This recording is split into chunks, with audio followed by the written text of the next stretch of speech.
Assalamualaikum warahmatullahi wabarakatuh. Alhamdulillahirrahmanirrahim. Kita bertemu kembali pada kuliah online statistika inferensi, kali ini dengan materi regresi. Konsep dari analisis regresi yaitu analisis regresi memiliki definisi adalah suatu metode dalam bentuk suatu persamaan yang menjelaskan atau memprediksi variabilitas dari suatu variabel dependen dengan menggunakan satu atau lebih variabel independen.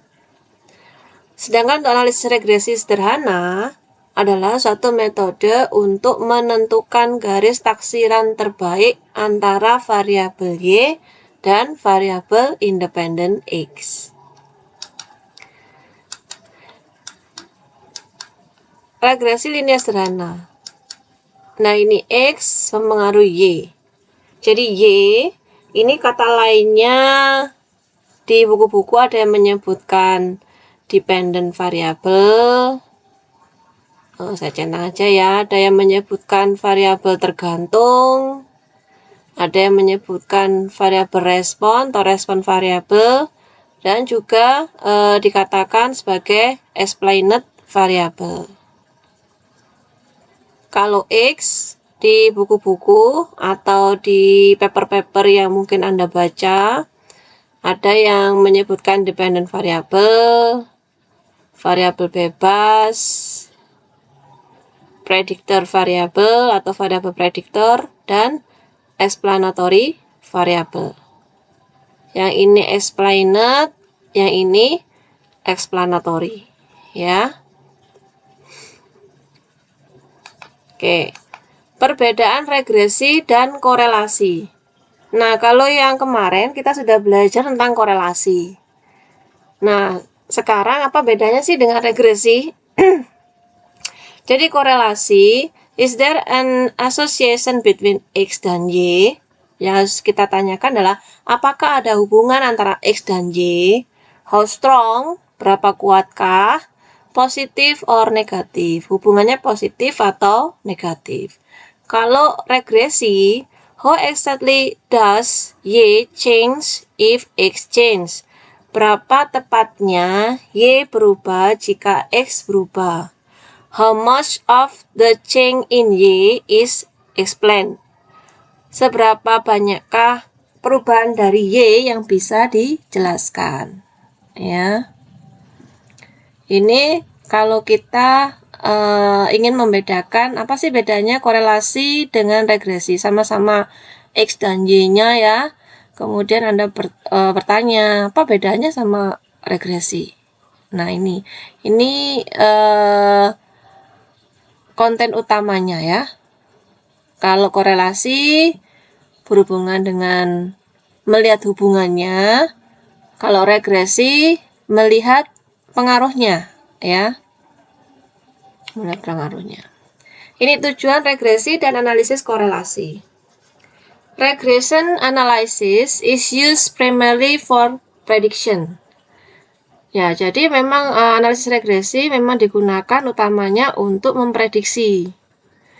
A statistical model used to predict the values of a dependent or response variable based on values of at least one independent or explanatory variable. Jadi, model statistika yang digunakan untuk memprediksi nilai-nilai dari variabel respon atau dependent variable yaitu Y-nya berdasarkan nilai dari paling tidak satu variabel explanatory atau variabel independennya. Sedangkan analisis korelasi digunakan untuk mengukur. Is used to measure, ya, untuk mengukur. Kalau measure, mengukur, ya. Strength of the association between numerical variable. Seberapa kuatkah hubungan secara numerik antara variabel-variabel X dan Y. Nah, ini model sebenarnya kalau secara umum di matematika itu modelnya seperti ini ya. Jadi menggunakan parameternya itu dituliskannya dituliskan B0 sama B1. Ini untuk regresi sederhana ya, linear sederhana. Jadi YI ini dependen atau respon variabelnya. Nah, ini ada B0 ini merupakan intercept-nya. Y intercept. Kalau B1-nya ini namanya slope ya, beta 1-nya. Sedangkan XI-nya ya independen atau explanatory variable. EI-nya atau error. Ini error ya, random errornya. Jadi kenapa harus ada B0? Nah, ini B0 ini jika X bernilai 0, maka ya nilainya ya B0 ini nilai Y-nya. Ya, jadi bukan berarti kalau X-nya 0 ya Y-nya juga 0. Nah, nanti jika X-nya 0, nilai dari Y-nya adalah dari nilai B0-nya.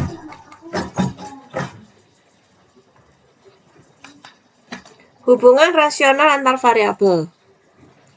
Dalam analisis regresi dibedakan menjadi dua variabel, yaitu variabel bebas atau prediktor dan variabel tak bebas atau respon. Variabel bebas dinyatakan dengan X1, X2, dan seterusnya ya. Sampai Xn ya. Ini ya. Sampai Xn. Variabel tak bebas dinyatakan dengan Y ya. Misal ada dua variabel yaitu prestasi belajar. Karena ini kita membahas tentang regresi linear sederhana, kita hanya membahas dua variabel saja yaitu Y dan X. Jadi ada dua variabel yaitu prestasi belajar dengan motivasi belajar. Motivasi belajar mahasiswa yang digunakan. Maka yang menjadi variabel X adalah motivasi belajarnya. Motivasi belajar mahasiswa. Sedangkan yang menjadi variabel Y-nya adalah prestasi belajar. Karena prestasi belajar dipengaruhi oleh motivasi belajar. Nah, karena motivasi sendiri itu kan independen, tidak dipengaruhi oleh lainnya, ya. Tapi kalau prestasi dipengaruhi oleh motivasinya, ya. Nah, ini hubungan antara variabel bebas dan variabel tak bebas dinyatakan dalam bentuk model matematik. Nah, ini kalau model yang kita lihat secara umum, kalau tadi yang model secara matematik statistiknya ya, kalau yang kita lihat ini secara umumnya seperti ini. Seperti ini modelnya. Kalau yang seperti ini biasanya untuk aplikasi ya, yang digunakan secara umum. Sama, Y-nya variabel respon, X-nya variabel tak bebas atau independent variable. Biasanya itu harusnya berpasangan ya. Kalau respon ya prediktor ya. Explanatory ya explained ya. Explained variable. Dalam memperoleh nilai koefisien A dan B dengan menggunakan metode least square diperoleh. Nah, ini rumusnya untuk mencari koefisien regresinya. Kalau koefisien A itu rumusnya ini ya. Nah, ini koefisien B-nya seperti ini.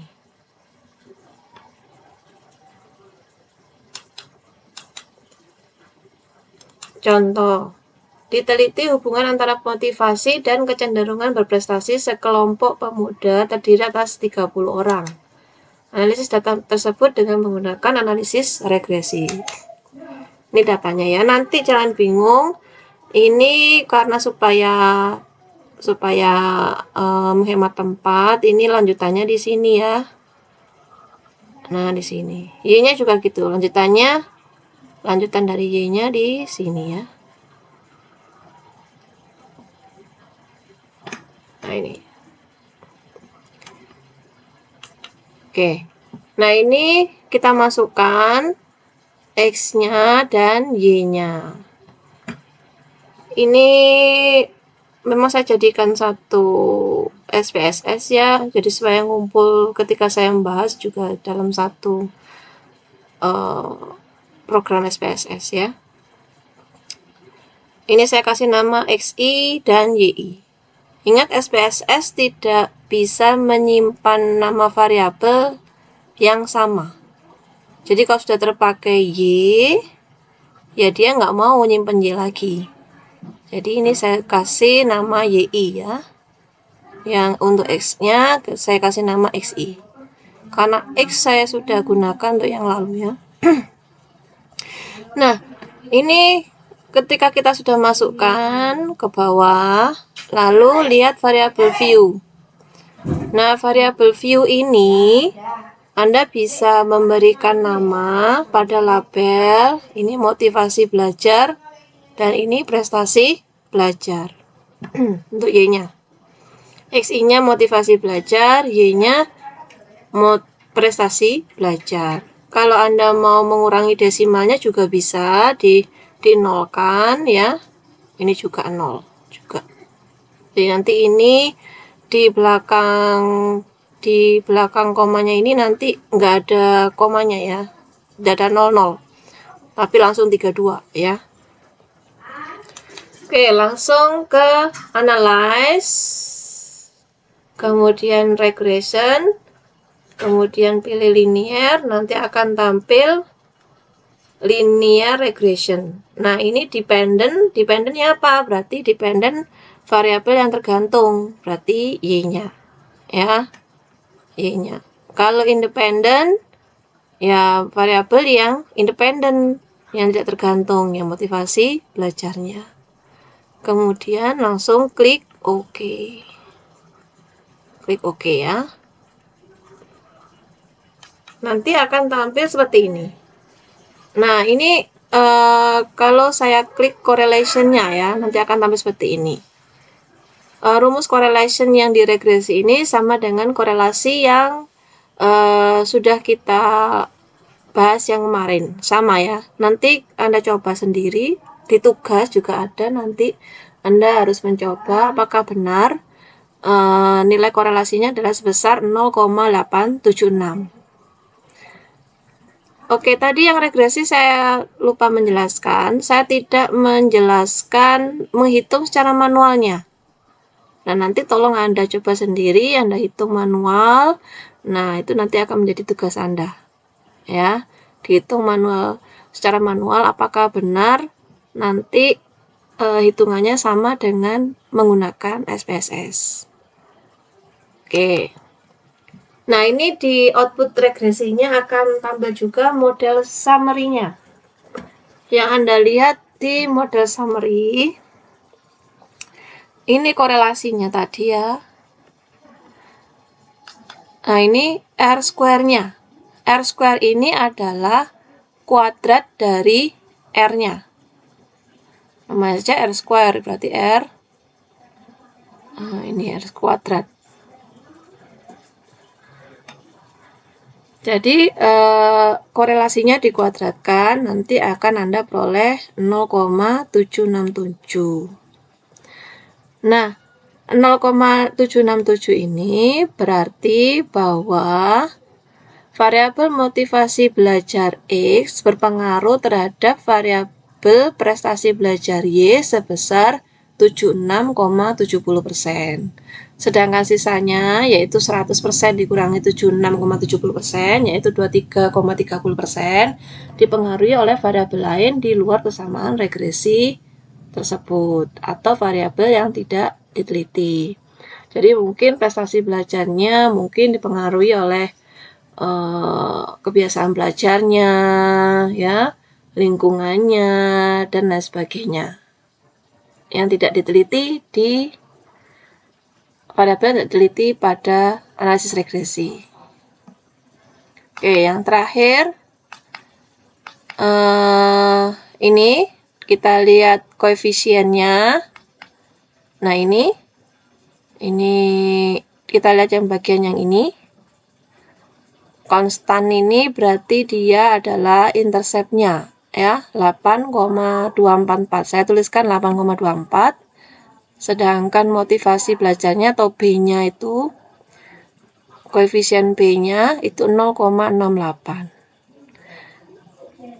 Slope 0,68, berarti untuk setiap peningkatan satu motivasi dalam X, maka Y atau prestasi belajarnya diestimasikan meningkat sebesar 0,68.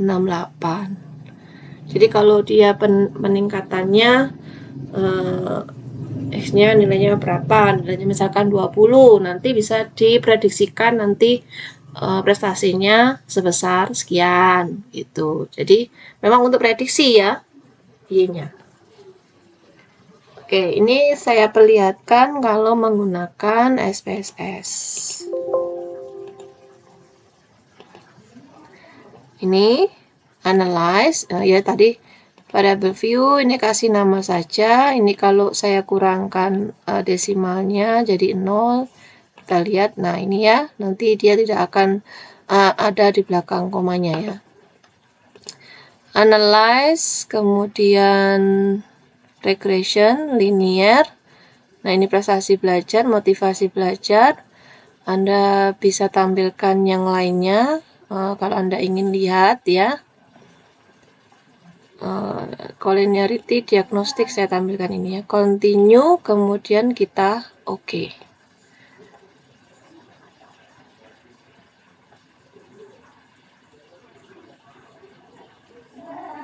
Nah ini model summary-nya tadi ya. Kemudian yang ini koefisiennya. Yang hanya kita ambil yang ini dengan yang ini. Oke. Coba kita lihat. Bentar.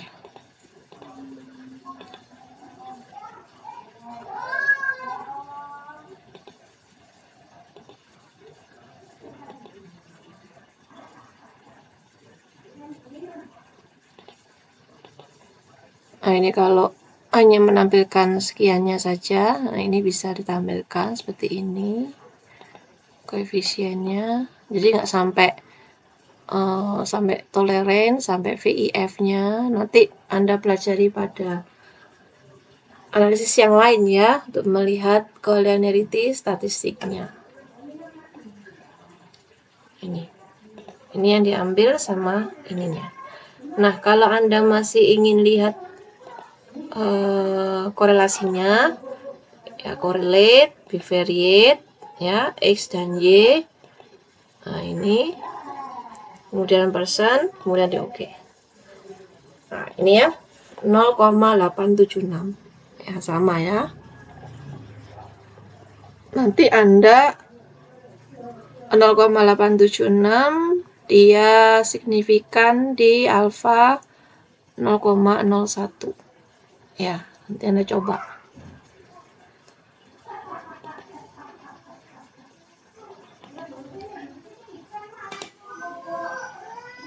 Oke, untuk tugas Anda,